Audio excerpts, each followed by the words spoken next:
Dans l'Europe médiévale du XIIIe siècle, les marchés ressemblaient à des théâtres où se jouaient 1000 pièces différentes. Le vacarme des marchands vantant leurs étoffes, le parfum âcre du cuir tanné mêlé aux épices d'Orient, les cris des poulets entassés, le cliquetis des pièces d'argent qu'on comptait sur les étals. Au milieu de cette foule bigarrée se pressaient nobles, artisans, paysannes, moines et apprentis. Mais dans cette effervescence commerciale se cachait un danger permanent: les coupeurs de bourse. Ces voleurs habiles guettaient le moindre instant d'inattention pour trancher les cordons des bourses et disparaître dans la cohue. Vous allez découvrir comment les gens du Moyen Âge ont développé des stratégies ingénieuses pour protéger leurs biens. Nous révélerons leurs tactiques personnelles, depuis les bourses cachées jusqu'aux techniques de vigilance. Vous comprendrez comment les guildes, les gardes et même l'Église s'organisaient pour créer des systèmes de protection collective. Nous plongerons dans les manuscrits médiévaux détaillant les méthodes des escrocs, comme le célèbre Livre des charlatans du XIIIe siècle. Et surtout, nous établirons des liens étonnants entre ces pratiques et les conseils de sécurité modernes. Comment des gens sans technologie, sans poche, sans police organisée, ont-ils réussi à déjouer les voleurs pendant des siècles? Pour saisir l'ampleur du défi que représentaient les pickpockets médiévaux, transportons-nous dans les villes en expansion des XIIe et XIVe siècles. L'Europe connaissait une transformation radicale. Les cités croissaient à une vitesse vertigineuse, gonflées par un afflux constant de migrants ruraux. Beaucoup de ces nouveaux arrivants, souvent jeunes, cherchaient fortune dans le commerce et l'artisanat. Mais tous ne trouvaient pas d'emploi honnête. Dans les ruelles sombres et les quartiers surpeuplés, la pauvreté côtoyait la richesse, créant un terreau fertile pour le crime. Les marchés incarnaient cette concentration explosive de richesses et d'opportunités criminelles. Imaginez ces espaces où convergent chaque semaine des centaines, parfois des milliers de personnes. Les paysans y apportaient leurs récoltes, les marchands leurs marchandises lointaines, les nobles leurs bourses pleines d'or. Cette densité humaine était idéale pour les voleurs. Les foires médiévales, particulièrement, transformaient des villes entières en ruches bourdonnantes pendant des jours ou des semaines. Pour les coupeurs de bourse, c'était un festin servi sur un plateau. Or, ce qui rendait cette criminalité particulièrement problématique, c'était la visibilité même de la richesse. Contrairement à notre époque de cartes bancaires et de transferts invisibles, la richesse médiévale était tangible, concrète, visible. Les pièces d'argent et d'or représentaient non seulement une valeur marchande, mais aussi un symbole de statut social. Les marchands prospères ne résistaient pas à la tentation d'exhiber leurs bourses ornementées, leurs ceintures décorées. Cette ostentation, socialement valorisée, créait paradoxalement leur plus grande vulnérabilité. Plongeons dans l'univers des voleurs médiévaux eux-mêmes, car comprendre leur mentalité nous aidera à saisir pourquoi certaines défenses fonctionnaient mieux. Les chroniques médiévales établissent une distinction claire entre deux catégories de voleurs. D'un côté, les coupeurs de bourse, appelés nips ou cutpurse en anglais. Ces individus utilisaient de petits couteaux tranchants pour trancher rapidement les cordons attachant les bourses aux ceintures. Leur méthode était directe, brutale dans sa simplicité. Repérer une bourse, se faufiler, couper, attraper, disparaître. Tout cela en quelques secondes. De l'autre côté se trouvaient les foist, terme dérivé du néerlandais désignant les pickpockets raffinés qui méprisaient l'usage du couteau. Ces virtuoses de la main leste considéraient leur art comme supérieur, presque respectable dans sa pure habileté. Un foist authentique refusait d'utiliser un couteau même pour couper sa nourriture, tant il tenait à se distinguer des vulgaires coupeurs de bourse. Pour ces artistes du vol, tout résidait dans la délicatesse du toucher, la capacité à ouvrir une bourse, en extraire le contenu et refermer le tout sans que la victime ne ressente rien. L'entraînement de ces voleurs atteignait parfois des niveaux de sophistication remarquables. Prenons l'exemple documenté de l'école de Wotton, située près de Billingsgate, à Londres, en 1585. Un certain Wotton, gentleman déchu, enseignait l'art du vol avec une méthodologie digne d'une guilde artisanale. Les apprentis voleurs s'exerçaient sur des poches garnies de clochettes de faucon et d'une cloche de sacristie. L'objectif ? Retirer des objets sans faire tinter les clochettes. Ceux qui parvenaient à retirer des jetons sans bruit devenaient public foister, pickpockets. Ceux qui extrayaient des pièces d'argent en silence absolu recevaient le titre de judicial nippers, coupeurs de bourse maîtres. Le curriculum comprenait plusieurs modules. D'abord l'extraction de mouchoirs, puis le vol de montres, objet plus petit et difficile. Ensuite, les épingles de cravate. Mais au-delà de la technique pure, il maîtrisait l'art de la distraction. Bousculer accidentellement, poser des questions captivantes, créer des incidents détournant les regards. Les meilleurs moments ? Les foires bondées, les spectacles de feux d'artifice, tout événement créant une concentration humaine et une excitation collective. Ces criminels travaillaient rarement seuls. Les équipes coordonnées se révélaient bien plus efficaces. Pendant qu'un complice distrayait, un autre opérait et un troisième récupérait le butin. Voici le cœur du problème. Contrairement à nous qui glissons nos portefeuilles dans nos poches, les gens des XIIe, XIIIe et XIVe siècles ne disposaient d'aucune poche dans leurs vêtements. Cette absence peut sembler anodine, mais réfléchissons à ses implications. Sans poche, où range-t-on son argent ? La réponse médiévale était la bourse, une petite poche de cuir attachée à la ceinture par une simple cordelette. Au début, ces bourses se portaient ouvertement, à l'extérieur des vêtements, visibles de tous. Cette visibilité créait une vulnérabilité évidente. Imaginez-vous marchant avec votre portefeuille attaché à votre ceinture par une ficelle, parfaitement visible. C'est exactement la situation de nos ancêtres médiévaux. Le terme même de coupeur de bourse décrit littéralement cette réalité. Le voleur coupait la corde. Un couteau bien aiguisé, un geste rapide, et la bourse tombait dans la main du criminel. Certaines bourses se fermaient avec de simples cordons à tirer, sans verrou ni mécanisme de sécurité complexe. De plus, les voleurs pratiquaient le vol opportuniste. Ils observaient attentivement pour identifier les cibles prometteuses. Une bourse qui pendait lourdement, certainement pleine de pièces, un mouchoir brodé de fils d'or dépassant d'une manche, un objet de valeur facile à revendre, une montre dont la chaîne scintillait, un trésor à portée de main. Les marchands comptant leurs pièces sur les étals attiraient l'attention sur l'argent qu'ils transportaient. Cette situation créait un paradoxe social. D'un côté, la culture médiévale valorisait l'affichage de la richesse comme signe de statut. Un marchand prospère se devait de montrer sa réussite par des vêtements de qualité, des accessoires coûteux. De l'autre, cette ostentation le désignait comme cible prioritaire. Résoudre cette tension entre le besoin de paraître et le besoin de sécurité allait nécessiter de l'ingéniosité. Remontons aux origines de l'histoire des bourses dans les siècles qui ont suivi la chute de Rome. Durant le Haut Moyen Âge, particulièrement entre le 5e et le 7e siècle, les bourses servaient autant de symboles de statut que d'outils pratiques. Les découvertes archéologiques nous offrent des témoignages éloquents.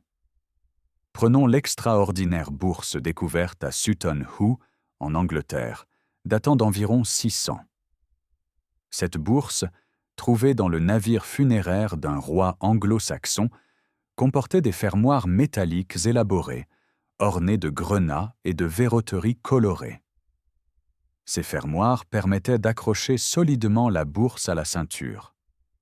Les Francs fabriquaient des bourses avec des terminaisons en bronze ou en or, façonnées en forme d'aigle, de chevaux ou d'autres animaux stylisés.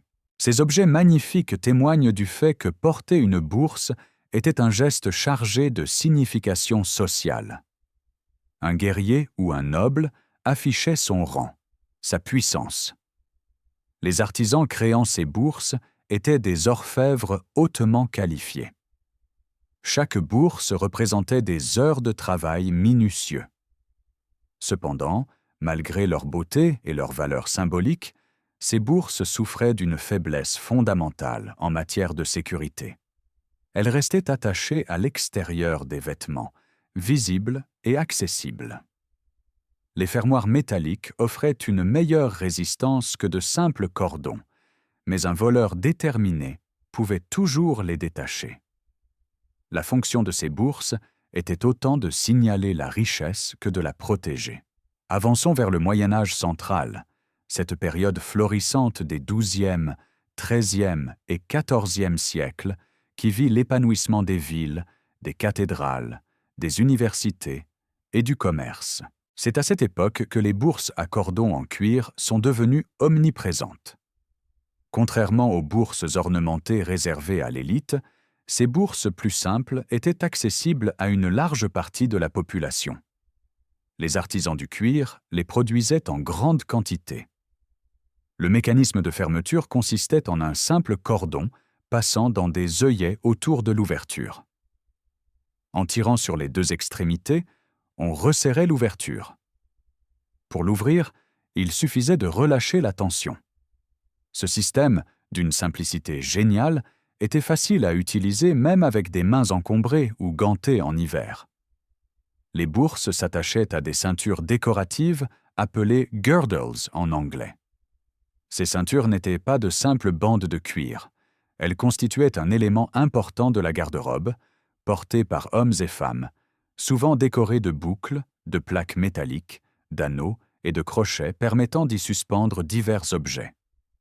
Au début, les bourses continuaient à être portées à l'extérieur. Après tout, comment faire autrement? Les longues tuniques et robes ne comportaient aucune poche. Mais la criminalité urbaine croissante commençait à poser problème. Dans les grandes villes comme Londres, Paris, Florence ou Bruges, les plaintes concernant les vols se multipliaient. Les citoyens ordinaires devaient trouver leurs propres moyens de protection. C'est dans ce contexte qu'émerge une conscience nouvelle de la nécessité de dissimuler ces richesses. Les bourses simples en cuir brun ou noir, sans ornement, devenaient plus populaires. Pourquoi attirer l'attention quand cela ne fait qu'augmenter le risque? Cette évolution des mentalités préfigurait les changements radicaux des siècles suivants. Passons au tournant majeur. La transformation qui allait radicalement changer la façon dont les gens portaient leur argent. Au XIVe siècle, et encore plus au XVe, la mode vestimentaire européenne subit une révolution. Fini l'époque des tuniques amples et des robes fluides. Voici que surgit la mode du vêtement coupé, taillé pour épouser les formes du corps. Les hommes portaient des pourpoints ajustés, des chausses moulantes. Les femmes adoptaient des robes dont le corsage serré mettait en valeur la silhouette. Or, cette transformation créait un problème inattendu. Avec des vêtements près du corps, on ne pouvait plus dissimuler de bourses volumineuses dans les plis généreux des anciennes tuniques. Les larges manches où l'on glissait autrefois de petits objets disparurent. Que faire de sa bourse? Les gens médiévaux trouvèrent une solution aussi simple qu'efficace: déplacer les bourses sous les vêtements. Cette innovation représentait un changement conceptuel important. Pour la première fois, la dissimulation devenait le principe directeur de la sécurité. Les hommes commencèrent à attacher leurs bourses sous leurs vestes et pourpoints. Les femmes, qui portaient plusieurs couches de jupes, disposaient d'encore plus de possibilités. Elles attachèrent leurs bourses à la taille, sous les couches extérieures. Pour accéder sans se déshabiller en public, on pratiquait des fentes discrètes dans les vêtements extérieurs. Une main pouvait glisser et atteindre la bourse cachée contre le corps. Les ceintures des dames, ornées de bijoux, servaient maintenant de support à des bourses qui pendaient sous les jupes, invisibles. Certaines comportaient même des compartiments secrets pour des lettres, des poudres, des correspondances codées. Le raisonnement était limpide, et un chroniqueur anglais de l'époque le formula ainsi. Un coupeur de bourse habile pourrait trancher les cordons de votre sacoche de ceinture sans que vous ne le remarquiez. Mais il lui serait bien plus difficile de glisser sa main dans vos vêtements sans que vous le sentiez. Cette phrase capture l'essence de la Révolution. La sécurité ne reposait plus sur la solidité des attaches, mais sur l'intimité du corps lui-même. Violer cet espace intime nécessitait un contact physique que la victime ne pouvait manquer de détecter. Le corps devenait le premier rempart contre le vol. Au XVe siècle, les artisans spécialisés développèrent toute une gamme d'innovations. Les cadres métalliques firent leur apparition, remplaçant ou complétant les simples cordons de cuir. Ces cadres, souvent en fer ou en bronze, donnaient à la bourse une structure rigide, difficile à ouvrir subrepticement. Certains modèles comportaient des charnières et des fermoirs à ressort, nécessitant une manipulation précise, une manipulation qu'un voleur opérant dans la précipitation aurait du mal à effectuer. Les bourses cylindriques, avec anneaux coulissants métalliques, représentaient une autre innovation. Le mot français « bague » désignait ces anneaux qui glissaient le long du corps de la bourse. Ce système offrait l'avantage d'être rapide pour le propriétaire, mais complexe pour un voleur non familier.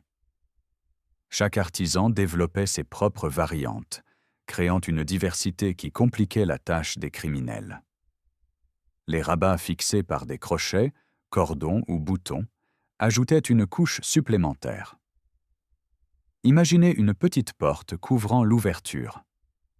Pour l'ouvrir, il faut d'abord défaire le crochet, puis écarter le rabat, puis accéder au contenu. Chaque étape supplémentaire représente des secondes où le voleur risque d'être détecté.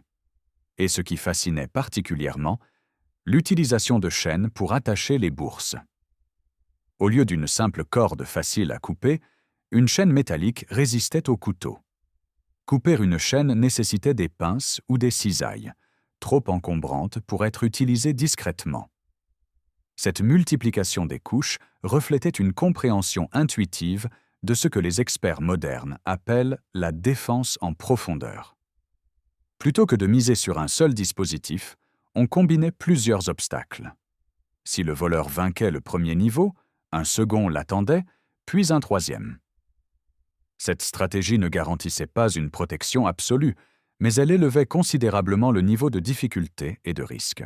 Un document fascinant, le testament de l'évêque de Rochester, rédigé en 1360, mentionne avec amertume que ses chambellans revendiquaient les ceintures et tout ce qui y pendait. Cette phrase révèle l'importance économique de ces accessoires. Une ceinture avec sa bourse et ses attachements pouvait représenter une valeur considérable, un héritage digne d'être disputé. Le premier principe fondamental. Ce que personne ne voit. Personne ne peut le voler. Les marchands médiévaux ne transportaient pas tout leur argent au marché. Ils adoptaient la pratique de diviser leurs fonds. Une petite bourse contenait l'argent nécessaire aux transactions de la journée, suffisant pour acheter et vendre, mais pas assez pour ruiner le commerçant en cas de vol. Les réserves plus importantes restaient en sécurité à la maison, dans des coffres fermés à clé. Cette séparation entre argent de travail et capital principal reflète une sagesse que nous avons perdue à l'ère des cartes de crédit. Les voyageurs médiévaux comprenaient l'importance de garder l'argent près du corps. Cette proximité physique servait un double objectif. Premièrement, tout contact nécessaire pour voler l'argent serait immédiatement ressenti. Deuxièmement, la chaleur même du corps aidait à dissimuler la bourse sous les vêtements de façon naturelle. Les petits sacs de cuir souples épousaient les formes, devenant presque invisibles. Les alternatives créatives ne manquaient pas. Avant la mode des vêtements ajustés, les larges manches servaient de poches improvisées. Un mouchoir, quelques pièces, une lettre pouvait s'y glisser. Cette pratique était particulièrement populaire auprès des femmes, dont les robes comportaient souvent des manches très longues et volumineuses. Dans certains cas, les extrémités pouvaient être nouées pour créer une poche temporaire. La dissimulation ne concernait pas seulement l'emplacement de l'argent, mais aussi l'apparence générale. Afficher ouvertement sa richesse dans un environnement dangereux équivalait à peindre une cible sur son dos. Les voyageurs avisés adoptaient une apparence modeste dans les régions dangereuses ou les marchés inconnus. Vêtements simples, bourses sans ornement, absence de bijoux voyants, tout contribuait à se fondre dans la foule. Il existait une tension constante entre le désir de paraître prospère et la nécessité de ne pas attirer l'attention. Les riches marchands naviguaient entre ces impératifs, choisissant leur tenue selon le contexte. Magnificence pour les banquets, sobriété pour les voyages. Les femmes médiévales faisaient face à des défis particuliers. Beaucoup travaillaient comme vendeuses de marché, proposant des légumes, des produits laitiers, des tissus, des aliments préparés. Elles étaient exposées aux mêmes risques de vol que les hommes, mais aussi à des dangers supplémentaires, particulièrement la violence physique. Face à ces menaces, les femmes n'étaient pas sans ressources. Les armes personnelles, petites et dissimulables, constituaient une première ligne de défense. Les dagues et couteaux de petite taille pouvaient se glisser dans une poche de manche ou se fixer discrètement. Plus ingénieux encore était l'usage d'objets quotidiens transformés en armes. Les épingles à cheveux en métal, longues et pointues, utilisées pour maintenir les coiffes élaborées, pouvaient repousser une main importune. Les broches fermant les capes et manteaux, souvent dotées de longues tiges acérées, remplissaient un double usage. Un objet fascinant est la compagne de dame, un outil de toilette apparemment innocent cachant une lame. Ressemblant à un peigne, cet objet s'ouvrait pour révéler un petit poignard.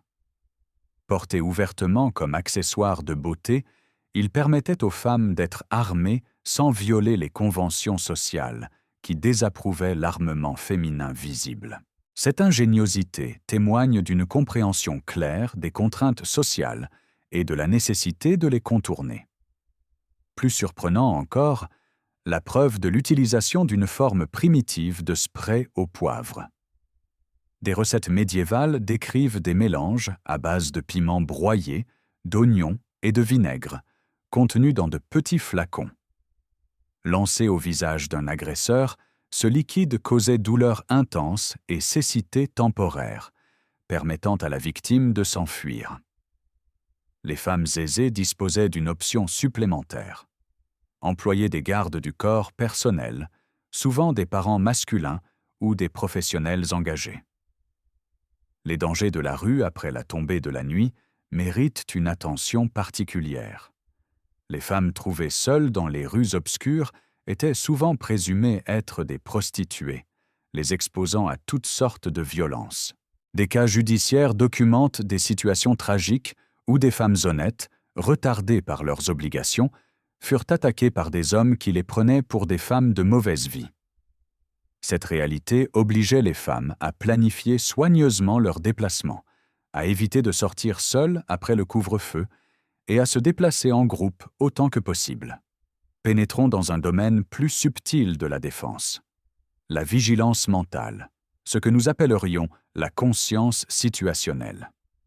Bien avant que ce terme n'entre dans le vocabulaire des experts en sécurité moderne, les habitants du Moyen Âge comprenaient intuitivement son importance. La connaissance de la rue, cette capacité à lire l'environnement, à détecter les dangers avant qu'ils ne se matérialisent, se transmettait comme un savoir précieux. Les jeunes apprentis, souvent des enfants ou adolescents venus de la campagne pour apprendre un métier en ville, recevaient une éducation informelle mais intensive. Cette formation ne se faisait pas dans des écoles, mais par l'observation et l'expérience. Un apprenti accompagnait son maître au marché et observait comment le marchand expérimenté surveillait constamment les alentours, comment il positionnait son corps pour protéger sa bourse, comment il reconnaissait les comportements suspects. Progressivement, l'apprenti intériorisait ces pratiques. Fait intéressant, les moines médiévaux développaient des techniques sophistiquées de concentration mentale. Ces hommes religieux entraînaient leur esprit comme un athlète entraîne son corps. Ils utilisaient des images mentales, des visualisations parfois bizarres, pour maintenir leur attention focalisée pendant de longues heures de prière et d'étude. Ils découvraient que le mouvement physique, marcher en priant, accomplir des tâches manuelles comme la boulangerie ou le tissage, aidait paradoxalement à maintenir la concentration mentale. Cette compréhension trouvait des applications pratiques au marché. Les marchands et artisans qui restaient physiquement actifs, manipulant leurs marchandises, conversant avec les clients, arrangeant leurs étals, maintenaient simultanément une vigilance mentale. Ils créaient ce que nous pourrions appeler un état d'alerte détendu, suffisamment conscient pour détecter les anomalies, mais pas si tendu qu'ils s'épuiseraient mentalement. Approfondissons la façon dont les gens apprenaient à reconnaître les intentions malveillantes avant qu'elles ne se transforment en actes. Le livre des charlatans, ce manuel fascinant écrit au XIIIe siècle par Jamal al-Din Abd al-Rahim al-Jaubari, dans la région syro-égyptienne, offre une fenêtre extraordinaire sur les tactiques criminelles. Commandé par le sultan Rukn al-Din en Turquie, cet ouvrage de 30 chapitres détaillait les méthodes des escrocs, mais servait aussi, implicitement, de guide pour leurs victimes potentielles. Selon ce texte révélateur, les voleurs créaient délibérément des distractions. Des disputes bruyantes éclataient soudainement, en réalité des spectacles orchestrés pour faire tourner toutes les têtes dans une direction, pendant qu'un complice opérait dans l'autre. Des vendeurs ambulants criaient à des volumes assourdissants, non tant pour attirer des clients que pour couvrir les murmures d'avertissement. Un détail étrange. Certains voleurs portaient du pain séché ou des haricots qu'ils croquaient bruyamment, créant un son semblable à celui d'un chat attrapant une souris. Ce bruit bizarre attirait l'attention, créant une fraction de seconde de distraction. Comprendre ces tactiques permettait de développer des contre-mesures. Le concept clé était de reconnaître la ligne de base d'un environnement donné. À quoi ressemble un marché normal? Quel niveau de bruit est habituel? Une fois cette normalité établie, toute déviation devenait suspecte. Un homme qui se déplace trop rapidement dans une foule lente, quelqu'un qui ne regarde pas les marchandises mais observe les gens, un groupe qui semble se signaler discrètement, des contacts physiques répétés, bousculades apparemment accidentelles qui pouvaient être des tests pour localiser une bourse. L'intuition jouait un rôle crucial. Lorsque quelque chose semblait ne pas coller, même sans raison évidente, les gens expérimentés faisaient confiance à ce sentiment. Notre esprit inconscient détecte des schémas que notre conscience n'articule pas clairement. Les marchands médiévaux apprenaient à écouter ces alarmes plutôt qu'à les rationaliser. Les recherches modernes confirment cette sagesse. Les experts en criminalité contemporaine soulignent qu'une très grande majorité des attaques réussissent parce que la victime ne prêtait pas attention au moment critique. L'inattention représente la plus grande vulnérabilité, bien plus que n'importe quelle faiblesse de sécurité physique. Un homme avec une bourse bien attachée, mais perdu dans ses pensées, reste plus vulnérable qu'un homme avec une bourse simple, mais l'esprit alerte. Un principe de sécurité médiéval tellement fondamental qu'il se répète comme un refrain dans les chroniques. Ne jamais voyager désarmé et seul. Cette maxime s'appliquait aux déplacements entre les villes, mais aussi dans les environnements urbains. La sécurité résidait dans le nombre. Un groupe présente plusieurs avantages. D'abord, les voleurs préfèrent les cibles faciles et solitaires. Attaquer un groupe nécessite plus de complices, augmente le risque. Ensuite, un groupe peut se surveiller mutuellement. Pendant qu'une personne effectue une transaction, d'autres gardent un œil sur l'environnement. Les marchands l'avaient bien compris et organisaient leurs déplacements en caravane. Lorsqu'un groupe de commerçants se rendait à une foire lointaine, ils se rassemblaient avant le départ, voyageaient ensemble. Les pèlerins médiévaux, qui parcouraient parfois des centaines ou des milliers de kilomètres, adoptaient la même stratégie. Les routes de pèlerinage, comme celle menant à Saint-Jacques-de-Compostelle, voyaient passer des groupes conséquents, se formant spontanément pour leur protection mutuelle. Pour ceux sans compagnons, l'armement personnel devenait nécessaire. Les voyageurs modestes portaient des épées ou de longs couteaux, visiblement affichés pour dissuader. Ces armes servaient autant de signal que d'outil. L'attaque ne serait pas sans résistance. Les voyageurs fortunés employaient des protecteurs professionnels. Des mercenaires, des chevaliers, des gardes armés accompagnaient les convois de marchandises précieuses. La sélection des routes révèle aussi une forme de connaissance collective. Certaines voies étaient réputées plus sûres. Les routes patrouillées par les hommes du seigneur local offraient une protection relative. Les chemins fréquentés décourageaient les bandits par la probabilité de témoins.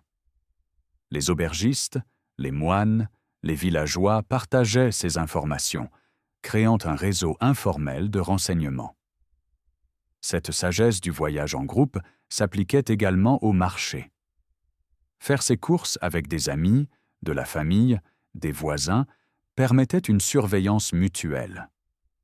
Les femmes bénéficiaient particulièrement de cette protection collective. Les mères emmenaient leurs filles au marché, non seulement pour leur apprendre, mais aussi pour assurer leur sécurité. Les apprentis accompagnaient leurs maîtres, servant d'assistants et de protection supplémentaires. Élargissons notre perspective au-delà des tactiques individuelles pour examiner les structures collectives. Les guildes marchandes constituent l'un des phénomènes les plus fascinants de l'économie médiévale. Ces associations de commerçants et d'artisans pratiquant le même métier ne se contentaient pas de réglementer la qualité et les prix.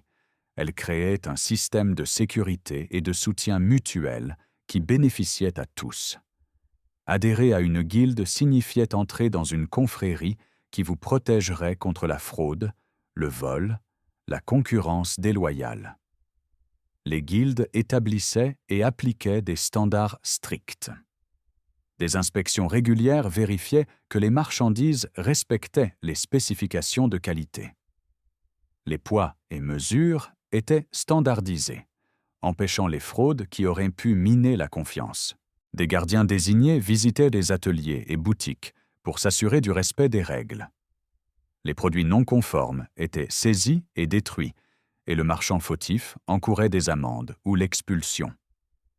Cette rigueur servait un but essentiel, maintenir la réputation collective. Or, cette réputation avait des implications directes pour la sécurité. Lorsqu'un marchand appartenant à une guilde respectée arrivait à une foire, il n'était pas un étranger isolé et vulnérable. Il représentait une organisation puissante qui veillerait sur lui. Si quelqu'un le volait ou lui causait préjudice, il déclenchait la réponse organisée de toute la guilde. Cette dissuasion collective fonctionnait efficacement. Les guildes pouvaient bannir de leur marché ceux qui avaient lésé leurs membres, refuser de commercer avec les contrevenants, porter plainte auprès des autorités.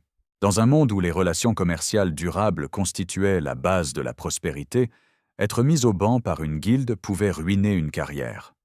Les guildes protégeaient également contre la concurrence prédatrice. Plutôt que de permettre une guerre des prix qui aurait enrichi quelques-uns au détriment de beaucoup, elles fixaient des prix, des salaires et des limites garantissant à chaque membre un revenu minimum viable. Cette philosophie créait une stabilité économique dans laquelle le commerce pouvait s'épanouir. Un marchand sachant qu'il gagnerait toujours de quoi vivre n'avait pas besoin de recourir au vol ou à la fraude. Cette sécurité économique réduisait indirectement la criminalité en éliminant une de ses causes, la nécessité.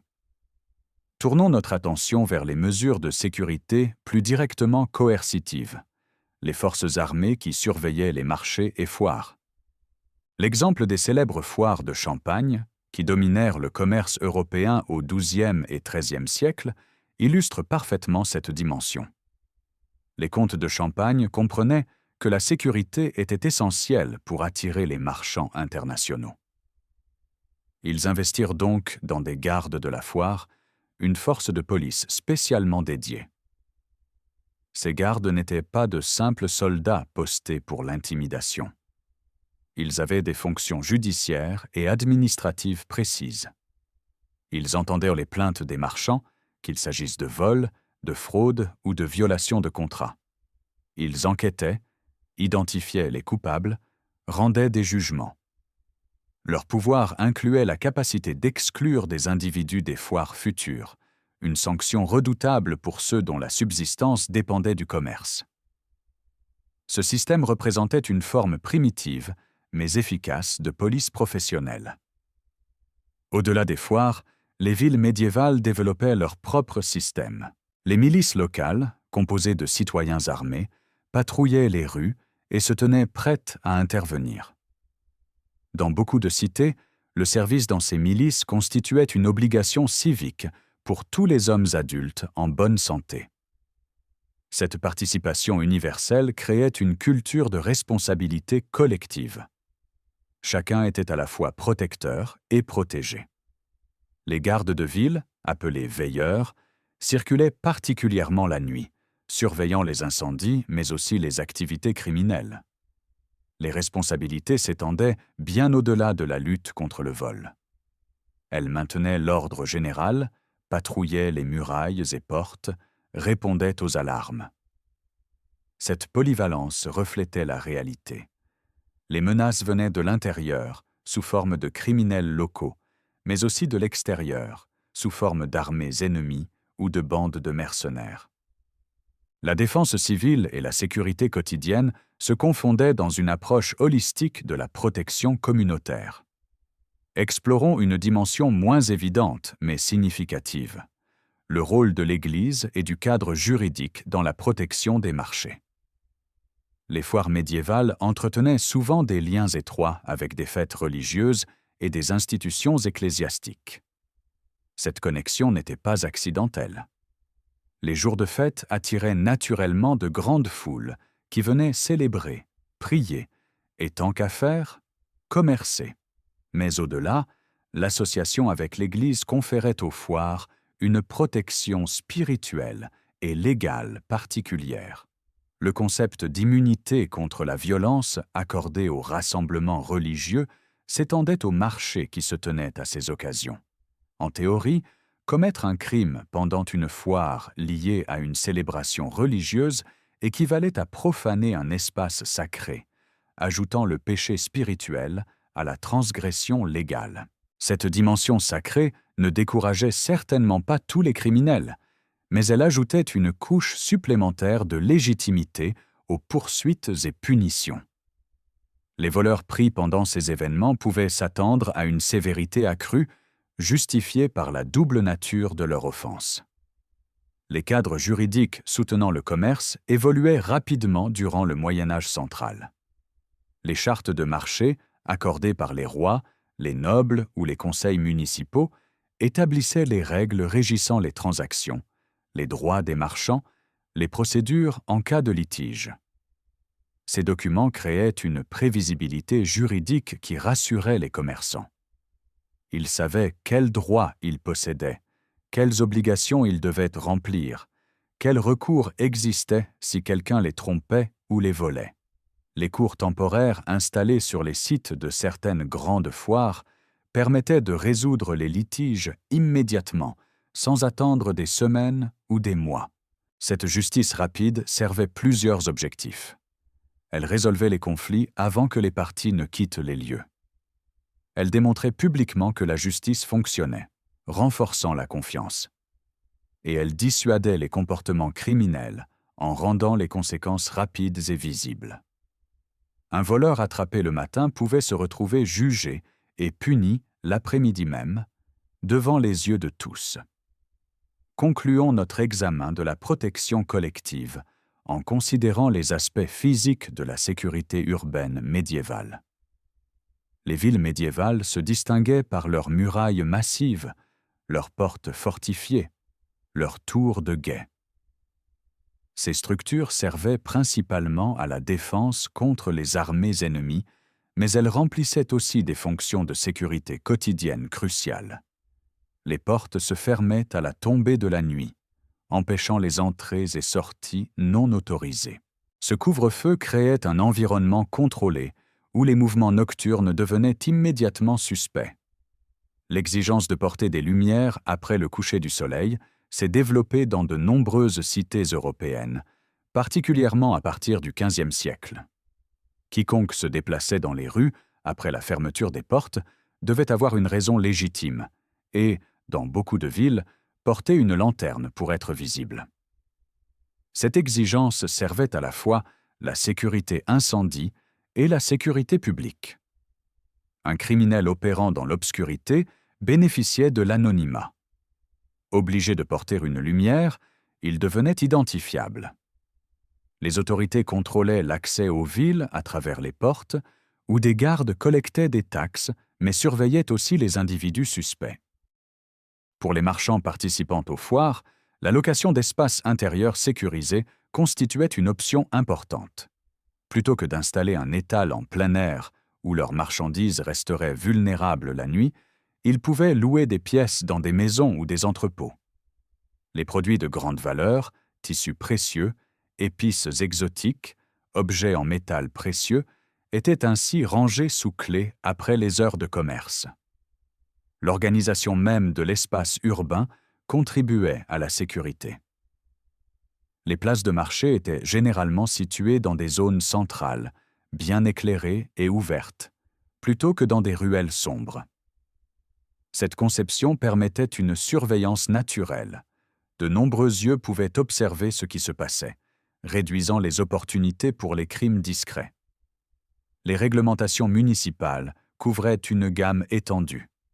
Construction, hygiène, commerce, comportement. Cette codification de la vie urbaine reflétait une tentative de créer l'ordre à partir du chaos potentiel de milliers de personnes vivant en proximité. Plongeons dans l'un des documents les plus extraordinaires de la littérature médiévale, le Livre des charlatans. Cet ouvrage fascinant, produit dans la région syro-égyptienne et commandé par le sultan Rukn al-Din en Turquie, constitue bien plus qu'une curiosité historique. Il représente une tentative systématique de cataloguer les innombrables escroqueries, fraudes et vols pratiqués dans le monde méditerranéen médiéval. Divisé en 30 chapitres, le livre couvre un éventail stupéfiant de tromperies. Faux mendiants simulant des infirmités, alchimistes charlatans prétendant transformer le plomb en or, vendeurs de fausses pierres précieuses, médecins incompétents. Ce qui rend cet ouvrage particulièrement pertinent pour notre exploration, c'est son double objectif. D'un côté, il servait manifestement de manuel pour les criminels, détaillant des techniques avec une précision utile aux praticiens. De l'autre, il fonctionnait comme un guide éducatif pour les victimes potentielles, leur révélant les méthodes des escrocs afin qu'elles puissent s'en prémunir. Cette ambiguïté morale peut nous déconcerter, mais elle reflète une compréhension profonde. La connaissance des tactiques ennemies constitue la base d'une défense efficace. Le livre détaille les outils utilisés par les cambrioleurs médiévaux avec un niveau de détail impressionnant. Des pieds de biche pour forcer les portes, des tiges de fer pour manipuler les serrures, des plaques métalliques pour protéger les mains lors de l'escalade de murs garnis de tessons de verre, des brises-serrures spécialement forgées, et même une main de fer avec des doigts de fer, probablement une sorte de pince pour attraper des objets à travers de petites ouvertures. Cette panoplie révèle que le cambriolage médiéval était un métier nécessitant équipement spécialisé et savoir-faire technique. Parmi les méthodes créatives décrites, une se distingue par son ingéniosité. L'utilisation d'une tortue avec une bougie fixée sur sa carapace pour explorer les maisons la nuit. Envoyée à travers une petite ouverture, la tortue se déplaçait lentement dans les pièces sombres, sa bougie éclairant l'intérieur et permettant aux voleurs d'observer où se trouvaient les objets de valeur. Cette technique, aussi étrange qu'elle paraisse, illustre la créativité sans limite des criminels. Elle nous rappelle également que la sécurité nécessite une imagination égale, anticiper non seulement les méthodes évidentes, mais aussi les approches inattendues. Revenons à la question fondamentale. Pourquoi les gens s'intéressaient-ils aux méthodes des criminels? La réponse réside dans un principe intemporel: connaître son ennemi. Le livre des charlatans circulait parmi les classes éduquées, marchands prospères, administrateurs, nobles. Ces lecteurs n'avaient aucune intention de devenir eux-mêmes des escrocs, mais ils comprenaient que la connaissance des tactiques leur permettrait de les reconnaître et de s'en protéger. Un marchand qui savait que les voleurs utilisaient des tortues avec des bougies penserait à bloquer toute petite ouverture. Un voyageur qui connaissait les techniques de distraction resterait sur ses gardes lorsque quelqu'un le bousculait. Cette approche éducative de la sécurité représente une sophistication remarquable. Au lieu de simplement réagir aux crimes après qu'ils se produisent, on cherchait à les prévenir en comprenant leur mécanique. Les autorités urbaines utilisaient également cette connaissance pour améliorer leurs méthodes de détection et d'arrestation. En sachant où et quand les pickpockets préféraient opérer, elles pouvaient positionner des gardes supplémentaires. En comprenant comment les équipes de voleurs se coordonnaient, elles pouvaient surveiller les schémas de comportement suspects. En connaissant les outils utilisés par les cambrioleurs, elles pouvaient renforcer les verrous et les portes en conséquence. Cette circulation du savoir créait presque une course aux armements intellectuels. Les criminels développaient de nouvelles techniques qui étaient éventuellement découvertes et documentées, ce qui menait à de nouvelles défenses, qui à leur tour encourageaient les criminels à innover davantage. Ce cycle d'innovation et de contre-innovation n'est pas unique au Moyen Âge. Nous le voyons aujourd'hui dans le domaine de la cybersécurité, où hackers et défenseurs jouent perpétuellement à un jeu de chat et de souris technologique. Mais reconnaître que ce processus existait déjà il y a 800 ans nous rappelle que les dynamiques fondamentales de la sécurité et de la criminalité restent étonnamment constantes à travers les siècles. Les campagnes de sensibilisation publique, bien que limitées par l'analphabétisme répandu, existaient sous diverses formes. Les sermons dans les églises mettaient en garde contre les voleurs et les escrocs, décrivant parfois leurs méthodes. Les crieurs publics dans les marchés alertèrent les gens des dangers spécifiques. Le bouche-à-oreille transmettait les histoires de vols récents, servant d'avertissement et d'éducation.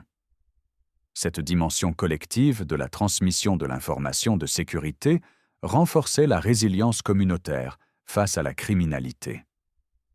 Une société où chacun connaît les tactiques des voleurs et reste vigilant est bien plus difficile à victimiser qu'une société ignorante et inattentive. Le livre des charlatans et les documents similaires servaient donc, malgré leur contenu moralement ambigu, un but social positif, en armant les honnêtes gens avec la connaissance nécessaire à leur protection. Déplaçons notre focus des mesures préventives vers les conséquences du vol. Durant le Haut Moyen Âge, approximativement du 5e au 10e siècle, la conception de la justice différait radicalement de notre approche moderne.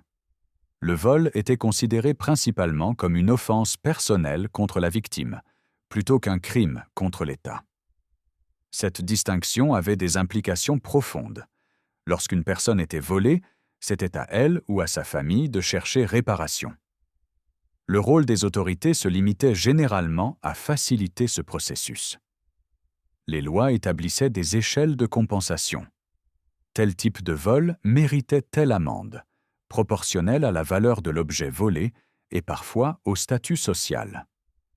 Le livre de Dalarna, un code juridique scandinave, spécifiait par exemple des amendes allant de 3 à 40 marks, selon la gravité de l'offense.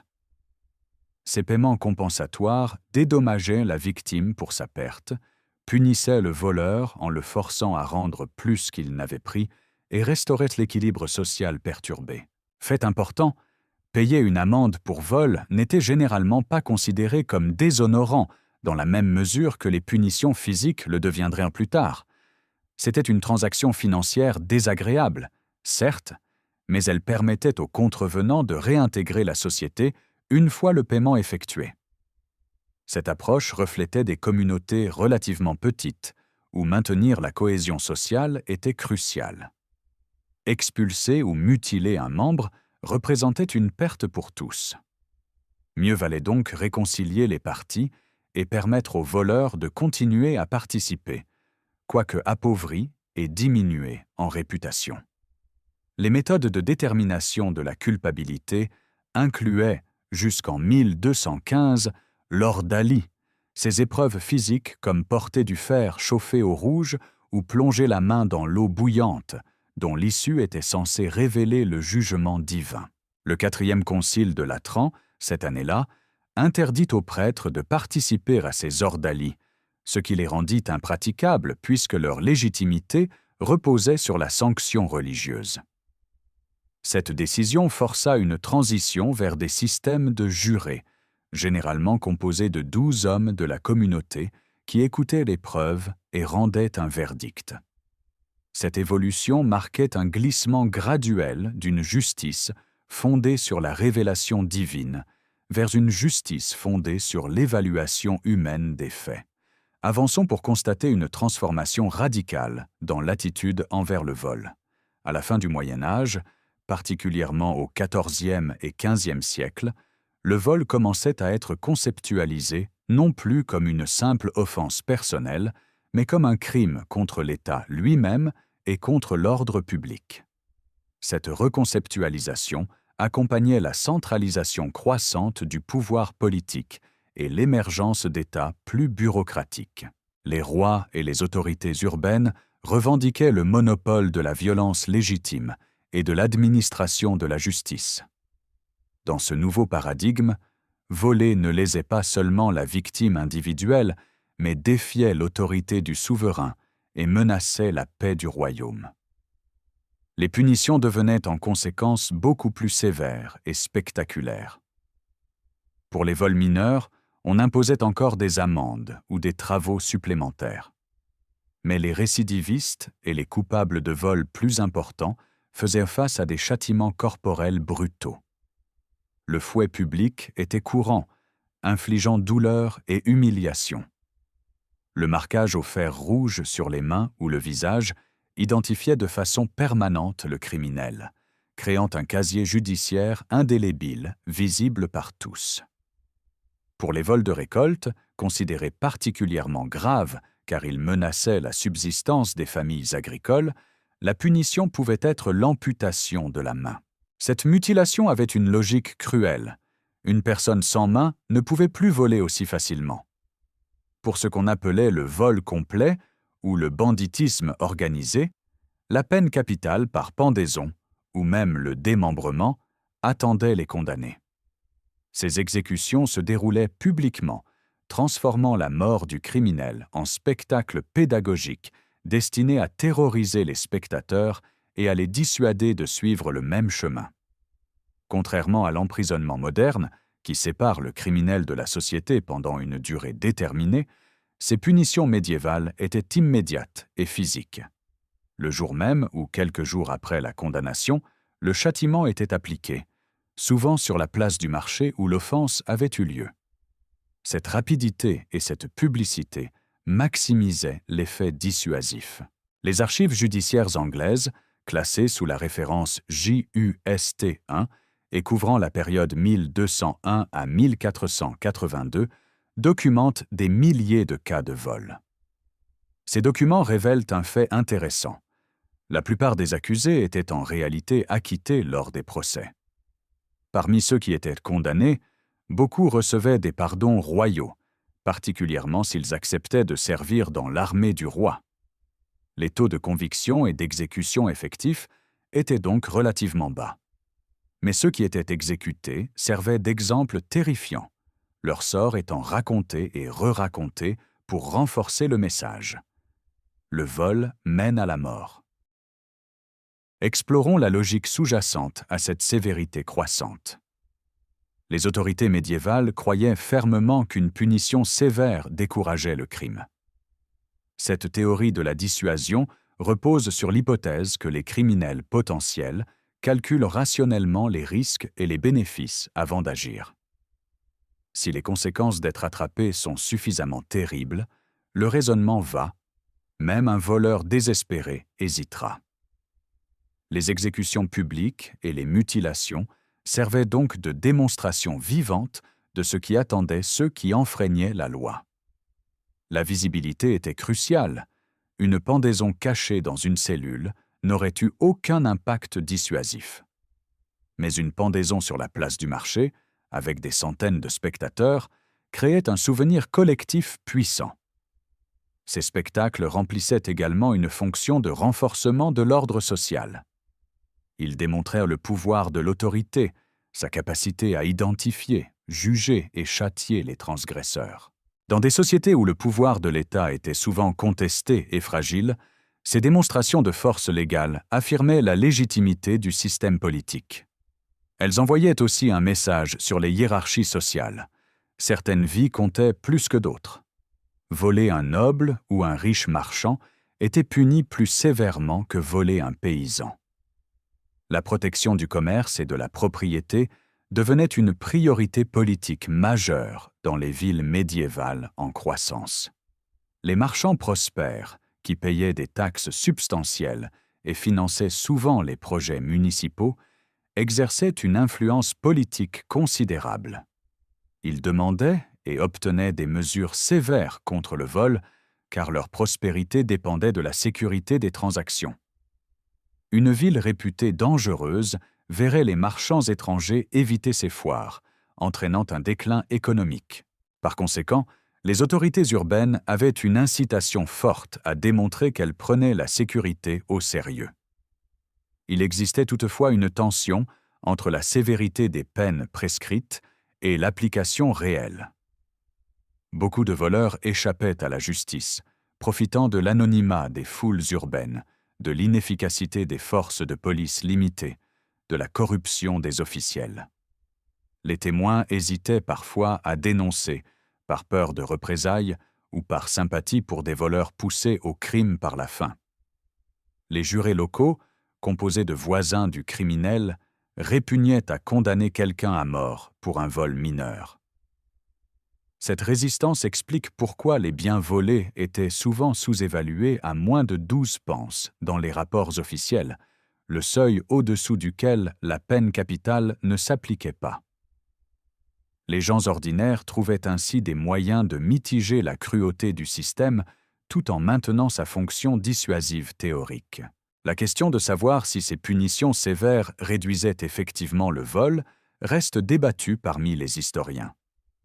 D'un côté, les taux de criminalité semblent avoir fluctué selon des facteurs économiques, famine, guerre, peste, plus que selon la sévérité des punitions. D'un autre côté, l'alternative à la punition sévère aurait pu être une criminalité encore plus rampante. Ce que nous savons, c'est que les gens médiévaux croyaient en la dissuasion par la punition et structuraient leur système judiciaire en conséquence, créant un héritage qui influence encore les débats contemporains sur la justice pénale. Établissons maintenant les connexions fascinantes entre les tactiques médiévales que nous avons explorées et les pratiques de sécurité que nous utilisons aujourd'hui. Commençons par le principe de dissimulation, que nous avons vu émerger au XIVe siècle lorsque les gens ont commencé à porter leur bourse sous leurs vêtements. Cette innovation fondamentale trouve son écho direct dans les ceintures porte-billets modernes. Ces accessoires de voyage, portés sous les chemises ou pantalons, servent exactement le même objectif que les bourses cachées médiévales: rendre l'argent invisible et inaccessible. Le principe physique reste identique. Ce qui est caché contre le corps nécessite un contact intime prolongé pour être volé. Un contact que la victime ne peut manquer de sentir. Les fentes pratiquées dans les vêtements médiévaux pour accéder aux bourses cachées préfigurent nos poches intérieures modernes. Les vestes comportent souvent une poche cousue à l'intérieur, accessible par une ouverture discrète, où nous glissons nos portefeuilles et passeports. Les vêtements de voyage sophistiqués incluent maintenant des compartiments secrets multiples, certains avec des fermetures éclairs dissimulées dans les coutures, d'autres avec des doublures à double épaisseur, créant des espaces de rangement invisibles. Le placement à l'avant du corps correspond exactement au conseil moderne de porter son portefeuille dans une poche avant plutôt qu'arrière. La poche arrière, bien que pratique, reste hors de notre champ de vision et facilement accessible pour un pickpocket opérant derrière nous. La poche avant nécessite que le voleur opère face à nous ou à notre côté, dans notre champ de vision périphérique, augmentant dramatiquement le risque de détection. Les sacs portés en bandoulière croisée appliquent le même principe, garder l'objet dans notre ligne de vue. La pratique médiévale de séparer l'argent de travail du capital principal trouve son équivalent moderne dans l'usage de portefeuilles de voyage distincts. Les voyageurs expérimentés portent un portefeuille facilement accessible, contenant seulement l'argent nécessaire pour la journée, tandis qu'un autre, mieux caché, contient les cartes de crédit, documents importants et réserves d'urgence. Certains vont jusqu'à porter un portefeuille leurre, un vieux portefeuille contenant quelques billets de faible valeur et des cartes périmées, qu'ils peuvent remettre à un voleur pour le satisfaire sans perdre leur vraie richesse. Cette tactique de tromperie aurait certainement été appréciée par les marchands médiévaux. Les chaînes métalliques que les bourgeois aisés utilisaient pour attacher leurs bourses au XVe siècle ont évolué en clips anti-vol et mousquetons que nous attachons à nos sacs aujourd'hui. Le principe demeure identique, utiliser un matériau résistant à la coupe pour rendre le vol rapide impossible.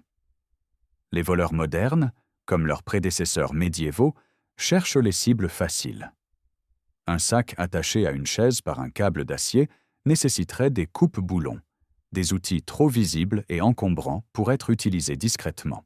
Les cadres métalliques qui ont commencé à apparaître sur les bourses au XVe siècle ont directement inspiré l'invention de la fermeture éclair au début du XXe siècle. Bien que séparées par des siècles, ces innovations partageaient le même objectif: créer une fermeture facile à ouvrir pour le propriétaire légitime, mais difficile à manipuler pour un voleur. Une bourse avec un cadre métallique et un fermoir nécessitait une manipulation précise à deux mains. Une fermeture éclair moderne nécessite un mouvement spécifique qui produit un son caractéristique, tout comme les clochettes dans les poches d'entraînement des pickpockets signalaient une technique imparfaite. Le bruit d'une fermeture éclair qui s'ouvre alerte le propriétaire. Les rabats fixés par crochets, cordons et boutons trouvent leurs descendants dans les fermetures magnétiques, les boutons pression et les loquets inversés des sacs modernes. Un loquet inversé est conçu pour s'ouvrir dans une direction non intuitive, forçant même un voleur expérimenté à tâtonner pendant de précieuses secondes. Les sacs comportant plusieurs couches de fermeture, une fermeture éclair extérieure, un rabat avec bouton magnétique, une poche intérieure avec sa propre fermeture, appliquent le principe médiéval de défense en profondeur. La psychologie derrière ces dispositifs reste constante. Les experts modernes expliquent que la plupart des pickpockets abandonneront et chercheront une cible différente dès qu'ils rencontrent une barrière inattendue. Ils ne sont généralement pas des criminels déterminés, prêts à prendre tous les risques. Ce sont des opportunistes qui évaluent rapidement le rapport risque-bénéfice. Un sac avec fermeture multiple, des clips de sécurité, portés devant le corps par une personne visiblement alerte, signale immédiatement « trop d'efforts, trop de risques, cherchez ailleurs ». Les marchands médiévaux qui investissaient dans des bourses avec chaînes, fermoirs complexes et compartiments cachés, exploitaient exactement la même psychologie criminelle. Le principe médiéval « ne jamais voyager désarmé » et seul reste le conseil de sécurité numéro 1 donné aux voyageurs modernes. La sécurité réside dans le nombre. Les touristes sont conseillés de visiter les zones inconnues en groupe, de prendre des taxis partagés plutôt que de marcher seuls la nuit, de participer à des tours organisés plutôt que d'explorer individuellement dans des endroits réputés dangereux. Les applications de smartphones modernes, comme les services de covoiturage, incorporent même des fonctions de partage de trajets en temps réel avec des amis et de la famille, créant une surveillance collective virtuelle qui accomplit ce que les groupes de voyageurs médiévaux accomplissaient physiquement. Les street smart médiévaux, cette capacité à lire les foules, détecter les anomalies, faire confiance à son instinct, sont maintenant enseignés formellement dans les cours de sécurité personnelle. Les instructeurs modernes mettent l'emphase sur la conscience situationnelle comme l'outil de défense primordial, plus important que n'importe quelle technique de combat. Les experts contemporains soulignent qu'une très grande majorité des attaques réussissent parce que la victime ne prêtait pas attention. Cette réalité n'a probablement pas changé depuis le Moyen Âge. Les prédateurs humains, qu'ils soient des pickpockets du XIIIe siècle ou des voleurs du XXIe, ciblent les distraits, les inattentifs, ceux qui marchent en regardant leur téléphone, écoutant de la musique à volume élevé, perdus dans leurs pensées. Les techniques de concentration développées par les moines médiévaux trouvent un parallèle étonnant dans les pratiques modernes de pleine conscience et de méditation, maintenant recommandées même dans des contextes séculiers comme amélioration de la conscience situationnelle. L'idée que l'on peut entraîner l'esprit à rester alerte sans devenir anxieux, à maintenir une attention périphérique tout en accomplissant d'autres tâches, n'est pas nouvelle mais redécouverte. Les marchés médiévaux, avec leurs mouvements constants et leur stimulation sensorielle, créaient un environnement qui maintenait naturellement les gens éveillés et vigilants. Le conseil médiéval de ne pas exhiber sa richesse correspond parfaitement aux recommandations modernes d'éviter les bijoux voyants dans les zones touristiques bondées et de se fondre dans l'environnement local. Les voyageurs avisés s'habillent discrètement, évitent les vêtements criards qui crient touristes riches, cachent leurs appareils photo coûteux et leurs montres de luxe. Cette stratégie de camouflage social vise exactement ce que visaient les marchands médiévaux qui portaient des habits simples en voyage. Ne pas se faire remarquer comme cible prioritaire. Les gardes de marché médiévaux ont évolué en personnel de sécurité moderne qui patrouillent les centres commerciaux, les événements publics, les gares. Leur fonction reste identique. Présence visible dissuasive, intervention rapide en cas d'incident, maintien de l'ordre général. Les tours de guet qui permettaient aux sentinelles médiévales de surveiller les murs de la ville et les portes ont trouvé leur descendant direct dans les caméras de surveillance modernes, positionnées en hauteur pour une visibilité maximale, enregistrant continuellement pour permettre l'identification des suspects. Les couvre-feux médiévaux et les portes de ville fermées la nuit correspondent au système moderne de contrôle d'accès, badge d'identification, code de porte, vérification d'identité aux entrées de bâtiments sécurisés. Le principe reste de limiter qui peut entrer dans un espace donné. L'exigence de porter des lanternes préfigure les normes modernes d'éclairage des espaces publics pour réduire la criminalité. Les recherches contemporaines confirment que l'éclairage de rue adéquat diminue significativement les taux de vol et d'agression, validant l'intuition médiévale que les criminels préfèrent l'obscurité. Les sceaux de cire que les marchands médiévaux utilisaient pour authentifier leurs documents et protéger leur contenu ont évolué en signatures numériques et certificats de sécurité qui protègent nos communications électroniques aujourd'hui. Les actes d'indenture, ces documents médiévaux coupés selon un motif ondulé unique, où chaque partie conservait une moitié qui ne pouvait s'aligner parfaitement qu'avec son original, employaient un principe d'authentification par correspondance physique qui inspire encore les méthodes modernes de vérification de documents. Les standards et inspections des guildes correspondent au système moderne de contrôle, qualité, de certification, de label de conformité. Le concept de défense en profondeur, que nous avons vu dans les villes médiévales avec leurs murailles, leurs gardes, leurs couvre-feux, leurs tribunaux, leurs punitions, reste la pierre angulaire de la sécurité moderne. Les experts en cybersécurité parlent de couches de sécurité. Pare-feu, système de détection d'intrusion, chiffrement, authentification multifacteur, sauvegarde. Chaque couche seule peut être vulnérable, mais ensemble, elles créent une défense robuste. Les médiévaux appliquaient intuitivement ce principe sans jamais l'avoir formalisé en théorie. Leur ville était protégée par de multiples systèmes redondants. Cette sagesse architecturale se retrouve dans la conception des systèmes de sécurité contemporains, qu'ils soient physiques ou numériques. Depuis plus d'un millénaire, les êtres humains protègent leurs biens contre les voleurs, développant et raffinant des stratégies qui traversent les siècles avec une cohérence remarquable. Les marchés médiévaux, avec leur effervescence commerciale et leurs dangers cachés, ressemblent étonnamment aux zones touristiques modernes, aux festivals bondés, aux transports publics aux heures de pointe. Dans tous ces contextes, la formule reste constante. Espace bondé plus richesse, visible plus distraction, égale opportunité de vol. Les prédateurs humains, qu'ils portent des tuniques médiévales ou des vêtements contemporains, calculent instinctivement cette équation et agissent en conséquence. Notre exploration a révélé 3 catégories fondamentales de défense médiévale, toutes 3 demeurant pertinentes aujourd'hui. Premièrement, les mesures personnelles, la dissimulation des objets de valeur contre le corps, les attaches sécurisées résistantes à la coupure rapide, la conscience situationnelle maintenue même dans les environnements distrayants. Deuxièmement, la protection collective, les guildes qui défendaient leurs membres, les gardes qui patrouillaient les marchés, la surveillance mutuelle des communautés, le partage d'informations sur les menaces et les tactiques criminelles.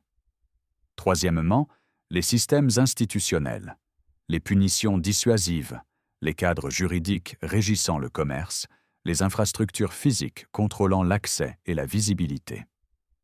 Ces 3 catégories fonctionnent de manière optimale, non pas isolément, mais en synergie.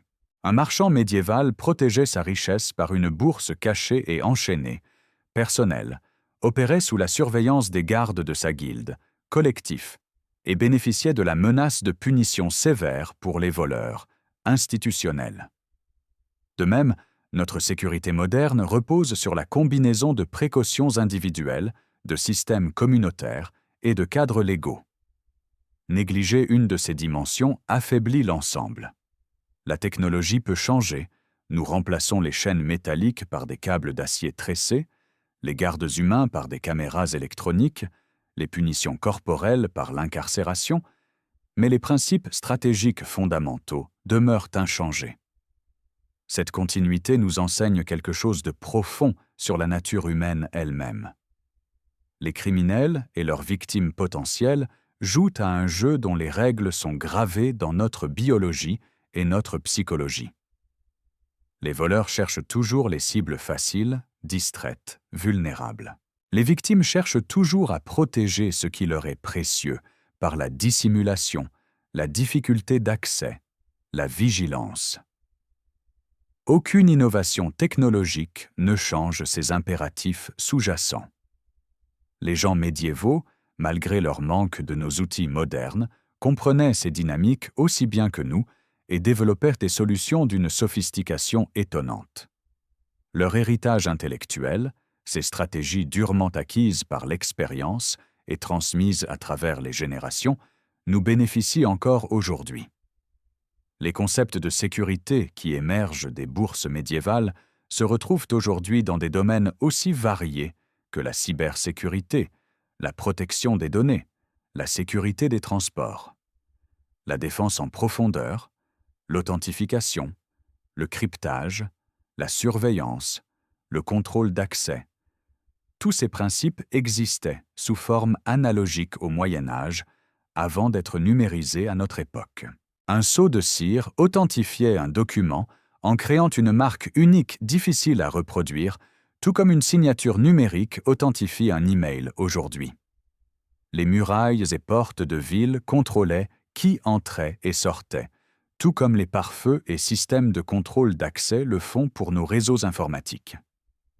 Les tours de guet offraient une surveillance panoramique, tout comme nos caméras de sécurité.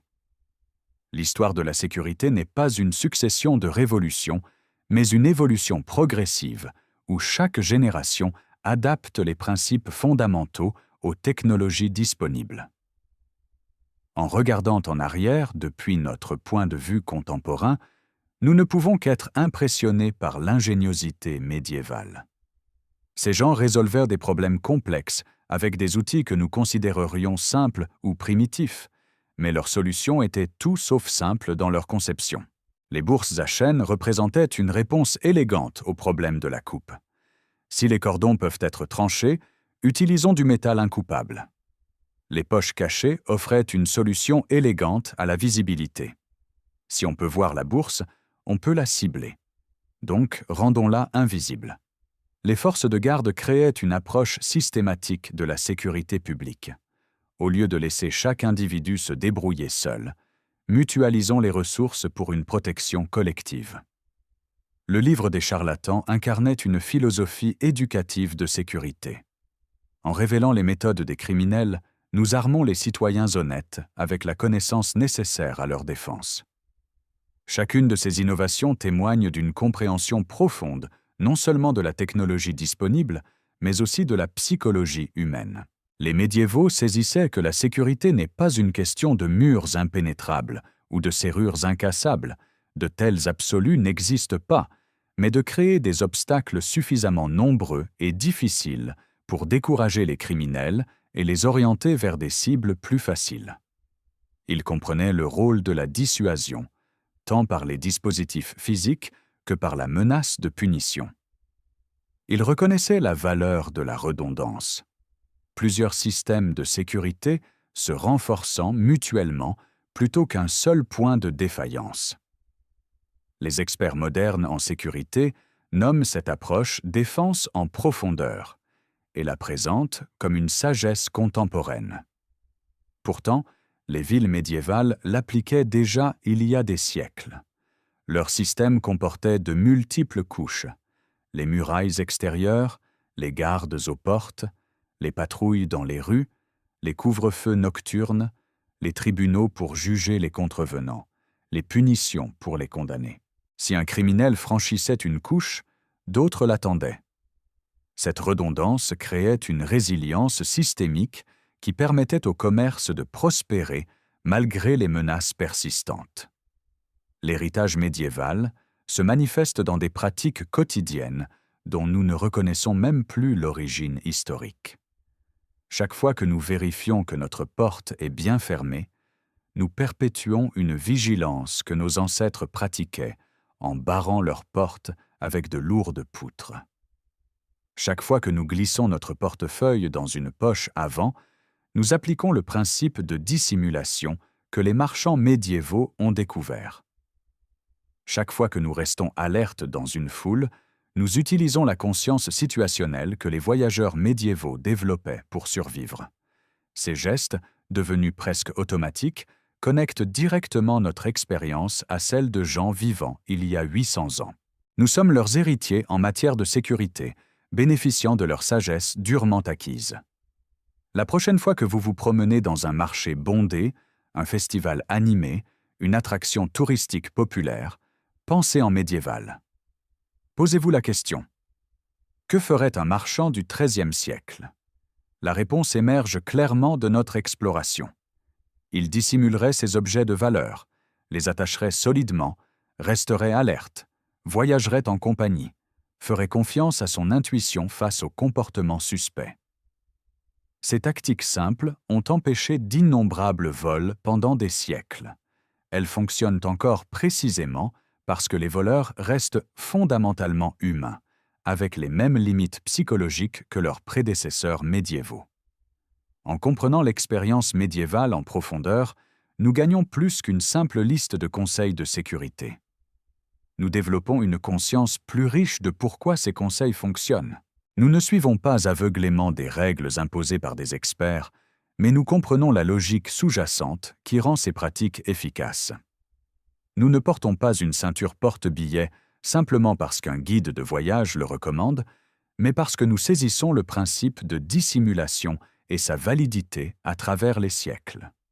Nous ne restons pas alertes par peur paranoïaque, mais par reconnaissance que la vigilance prévenait et prévient toujours la majorité des crimes. Cette compréhension profonde transforme la sécurité d'une corvée anxiogène en une pratique consciente et maîtrisée. Les gens médiévaux ont survécu et prospéré dans des environnements souvent bien plus dangereux que ceux que la plupart d'entre nous rencontrons aujourd'hui. Ils affrontaient non seulement les pickpockets, mais aussi les bandits de grand chemin, les guerres fréquentes, les épidémies dévastatrices, les famines périodiques. Malgré ces défis, ils construisaient des cathédrales, créaient de l'art magnifique, développaient des systèmes commerciaux sophistiqués, fondaient des universités. Leur résilience et leur ingéniosité méritent notre respect et notre émulation. Nous pouvons apprendre de leur capacité à évaluer les risques avec lucidité, sans se laisser paralyser, à prendre des précautions raisonnables, sans renoncer aux opportunités, à trouver l'équilibre entre prudence et courage. L'histoire offre une sagesse pratique, pas seulement des récits divertissants. Chaque coutume de sécurité que nous avons explorée représente une leçon apprise, souvent au prix fort. Des gens ont été volés, ont souffert, ont perdu leurs moyens de subsistance, ont dû recommencer. De ces échecs et de ces succès émergea progressivement un corpus de connaissances sur ce qui fonctionne et ce qui ne fonctionne pas. Nous héritons de ce savoir gratuitement, sans avoir à payer le prix de l'apprentissage par l'expérience directe. C'est un cadeau des générations passées que nous devons honorer en l'utilisant et en le transmettant à notre tour. La sécurité n'est pas une invention moderne. Elle constitue une pratique ancienne, raffinée au fil de millénaires d'interactions humaines. Les principes fondamentaux transcendent les époques et les technologies. Que nous attachions une bourse avec une chaîne de fer ou que nous sécurisions un smartphone avec un code biométrique, nous appliquons le même concept, créer des barrières entre les prédateurs et nos biens précieux. Que nous restions alertes dans un marché médiéval ou dans un métro moderne, nous pratiquons la même vigilance consciente. Que nous voyagions en caravane marchande ou en groupe touristique, nous cherchons la même sécurité dans le nombre. Ces universaux humains nous connectent à nos ancêtres d'une manière profonde et tangible. Chaque fermeture éclair que vous fermez sur votre sac incarne l'évolution des cadres métalliques médiévaux. Chaque fois que vous glissez votre portefeuille dans votre poche avant, vous appliquez la sagesse de la dissimulation développée au XIVe siècle. Chaque panneau « Surveillez vos affaires » dans une gare reproduit les avertissements des crieurs de marché médiévaux. Nous marchons sur les traces de marchands, de voyageurs, de gardes qui, siècle après siècle, ont affronté les mêmes défis et développé les mêmes solutions. Leur expérience est devenue notre connaissance héritée, intégrée dans nos objets quotidiens et nos comportements routiniers. Reconnaître cette continuité enrichit notre compréhension de nous-mêmes et de notre place dans la longue chaîne de l'expérience humaine.